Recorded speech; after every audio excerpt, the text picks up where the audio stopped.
Okay, so like a house on fires, is there a question that you would perhaps like to have a go at first? Have you had a look at the questions and seen any that take your fancy? Pardon? Yeah. What about...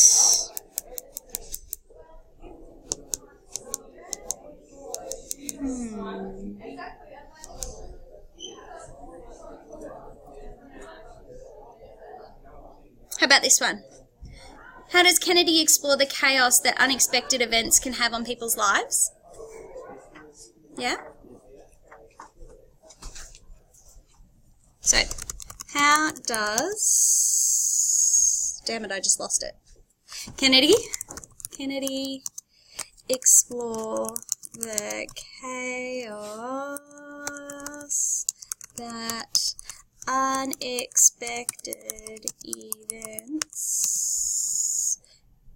can have on people's lives. Okay. Cool. So, what are our key words? What are our important words on this one?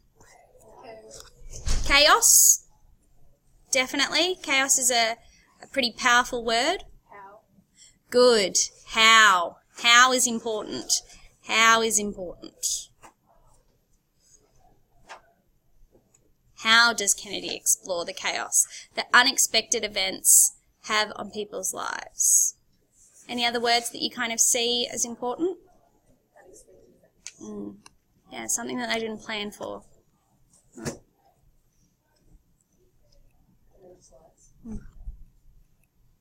Good. All right. So, how does she explore the chaos that unexpected events can have on people's lives? How does she do it? How does she look at it? Yeah. I feel like if you give that one, they're going to be like, well, that's a gimme. Come on.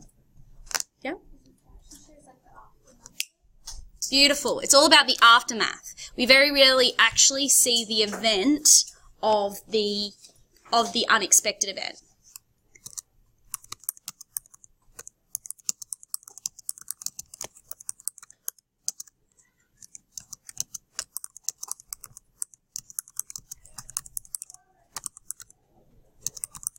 We see the aftermath and the resilience, don't we? Or do we want to make resilience a whole paragraph in itself? Oh, that's a good question.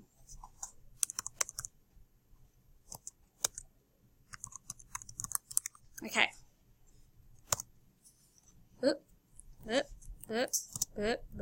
Okay. How else does she do it?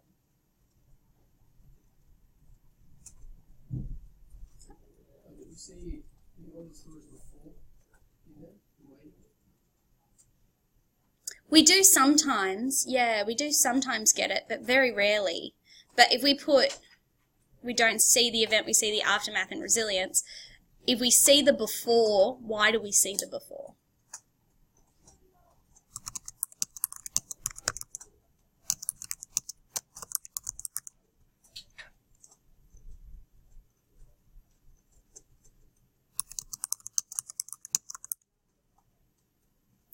Why would we see it? Why, like, think about that. What stories do we see the before the crisis?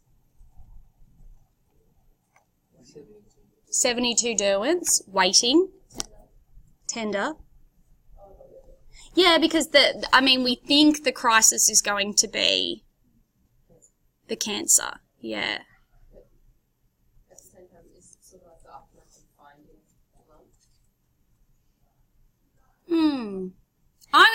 I would say like, I guess we're building up towards the screening, aren't we? So I would say it is a before. So if we see the before, why do we see it?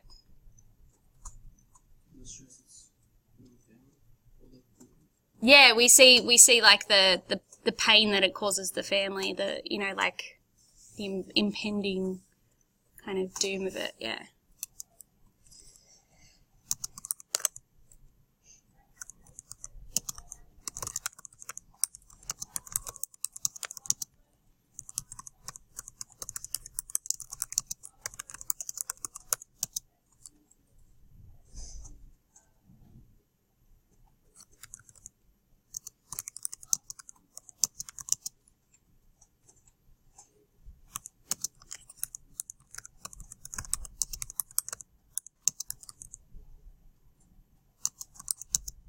yeah, this is going to kind of sound weird, but we're going to be able to iron it out.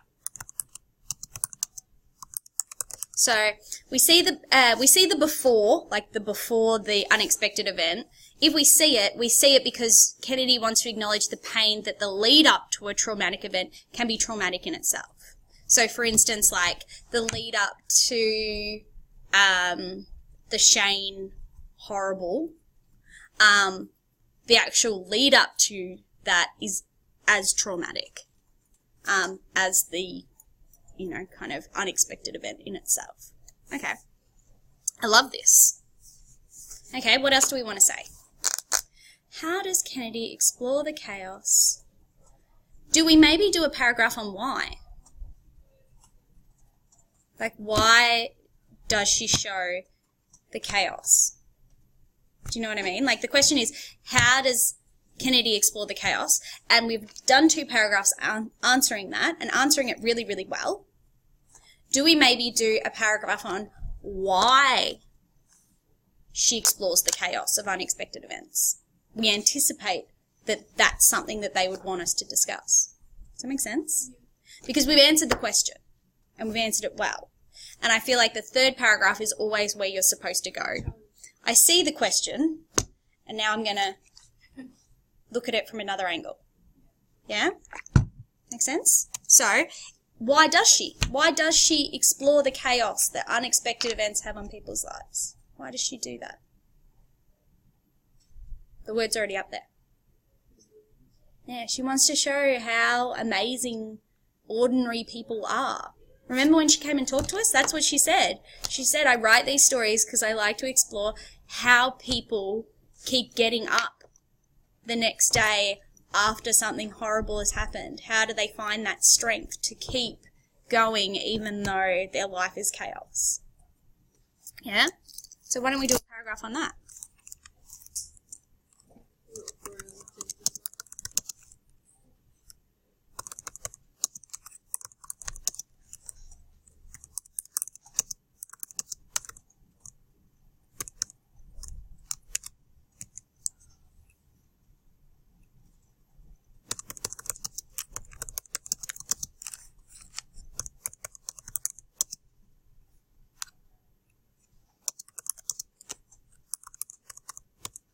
Yeah, because she says, you know, like she told us that she writes stories about ordinary people that go through ordinary traumatic things to show how amazing people are, like how amazing we are as ordinary people.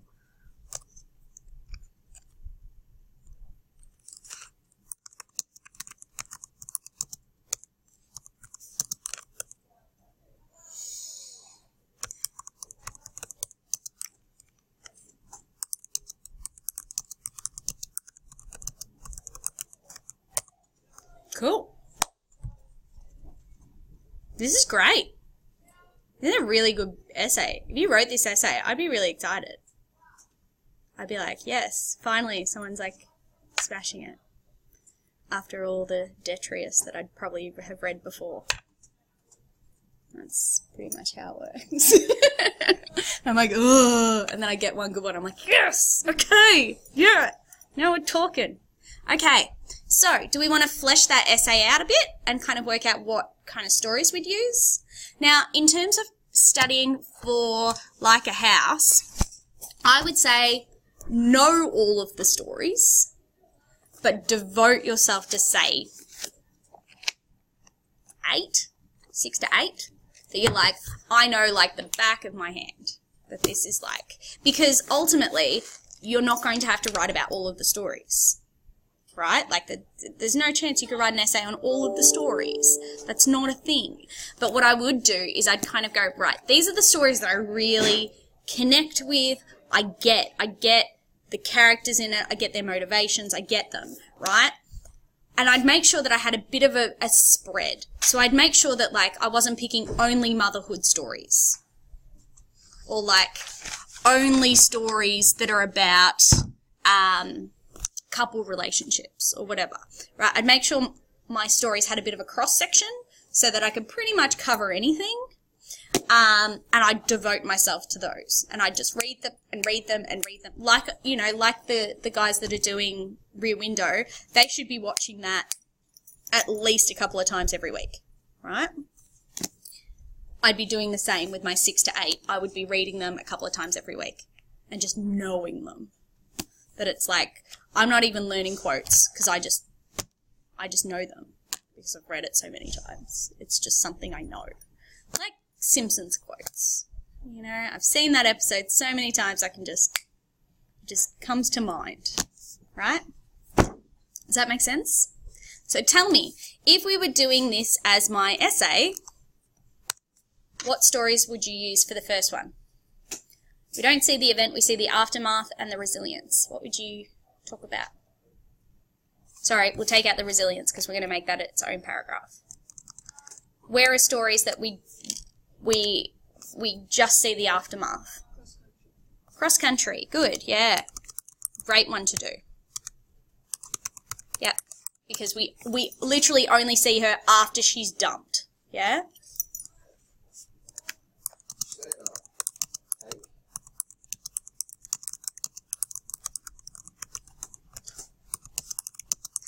Cake's kind of different because we do go to work with her, don't we? Which is the event, isn't it?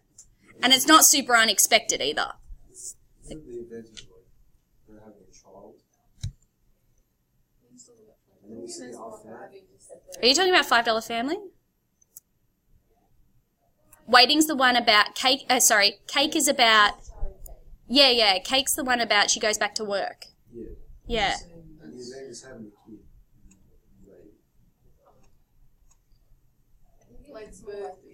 Yeah. Yeah. And it's not unexpected, that's the thing. It's not unexpected. Because the question asks about unexpected events. She knows she's going back to work. She knows she's having a baby. Maybe she didn't. Maybe she was like one of those creepy people, you know, like those people who like are like, oh, I thought I was just really constipated. And it's like, nope. I thought I'd just put on a bit of weight. Have you seen these people? Apparently there's like 50 a year. That people, like, have babies and they didn't know they were pregnant. But then they're like the crazy ones that are gaining weight. Yeah. Oh, yeah. But, like, some people just, like, I've just been really busy lately and I didn't notice. And it's like, seriously? Your like, I think my life's a mess, but, like, your life is obviously a mess. If you can, like, miss, like, 9 months of, like, being pregnant. Like, if you can miss that, like, that's irresponsible.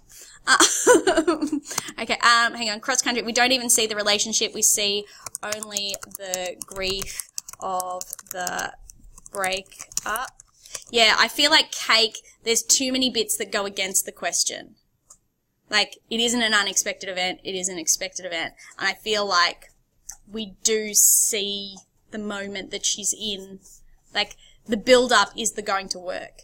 Because she doesn't want to do it. She doesn't want to go to work. Like, it's all about going back to work. Yep.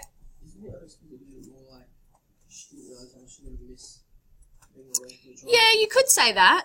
Yeah, that could work. You could make it work. Yeah, you could make it work. But I feel like there's better instances that I would probably use. Like,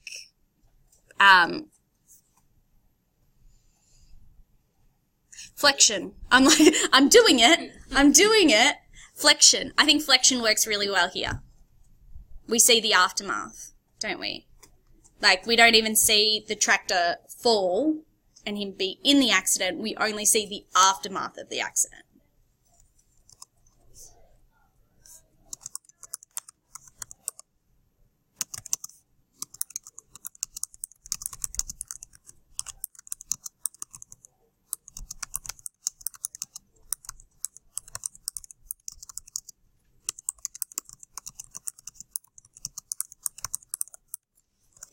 Any other stories that we only see the aftermath? Yeah, we don't see the injury. Yeah, that we only see him having to like lie on his back and wait for it to recover. Yeah.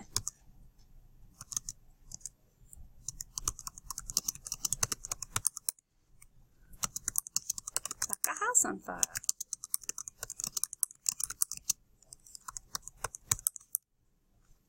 We hear about the injury secondhand, though, don't we? Like, he tells the story, but he tells it from a memory.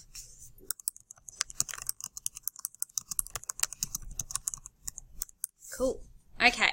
Now, when I write these stories, do I underline them or do I put them in inverted commas?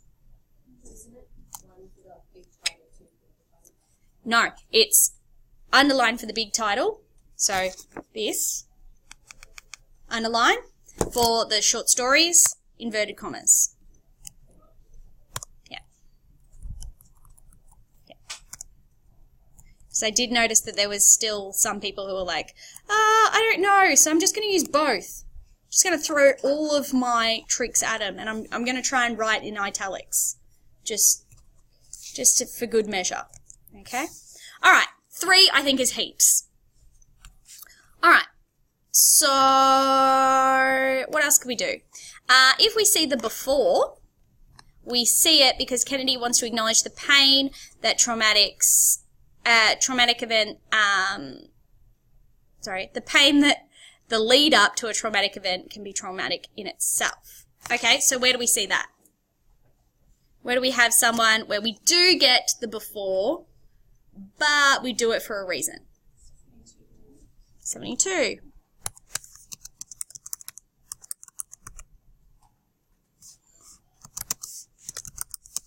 Pain of what kind of pain is the trauma in itself? In the lead up. Yeah, but what is causing that pain?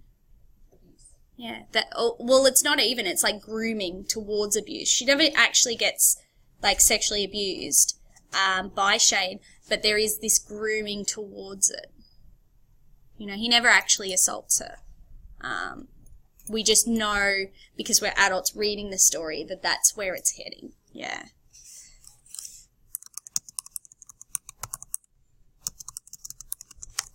Yeah. What else do we see as kind of like the pain? Because we see that it's building up to something, don't we? We can feel it. It's like electricity in the air. We can feel that something bad is going to happen. What else is kind of setting off that electricity, that something bad is going to happen? Do you remember?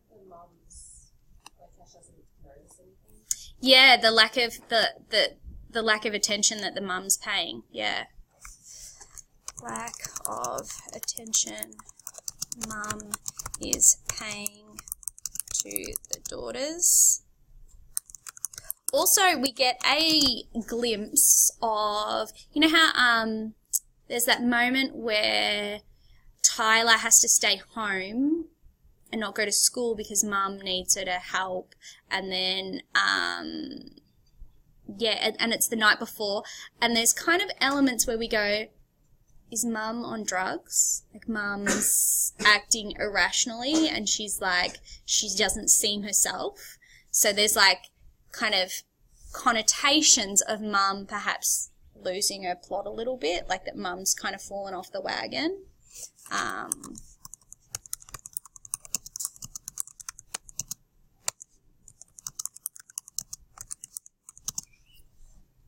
TT, did you have something to add? Yeah, didn't sister? Mm-hmm. Yeah, she feel like attention. She said like, you know, safe with me. Good, yeah. What's her sister's name again? Ellie. Yeah. Is it L-E-I-E or Ellie? Ellie's. What would you say? It's like she doesn't actually outright say it. Yeah. Ellie's behaviour towards Tyler's protection. Yeah. Good. All right. 72 Derwents. That's a knock out the park. Yep. Yeah. You mentioned the fact that they sort of discuss what happens to their older siblings. Yeah. The subplot of the older siblings. Yeah. Yeah, the subplot of the older siblings tells us that mum has a reputation of overlooking her partner's discrepancies. Yeah. Hello, my dear. How are you? That's good. Enjoying your life? Oh, good. Perfect. Then you're doing year 12 properly. Okay, what's another text? Just quickly, one more. One more where we see the lead up on purpose. Tender. Tender. The pain of, like it's like the fear of the unknown, isn't it? I'd also use waiting. You know, where she's in the waiting room to find out that she's miscarried a child that she's pretty sure she's miscarried. Like that she's like 90% sure the baby's dead. So that's the lead up to the actual ultrasound. Hello! Hello! I can stop this now.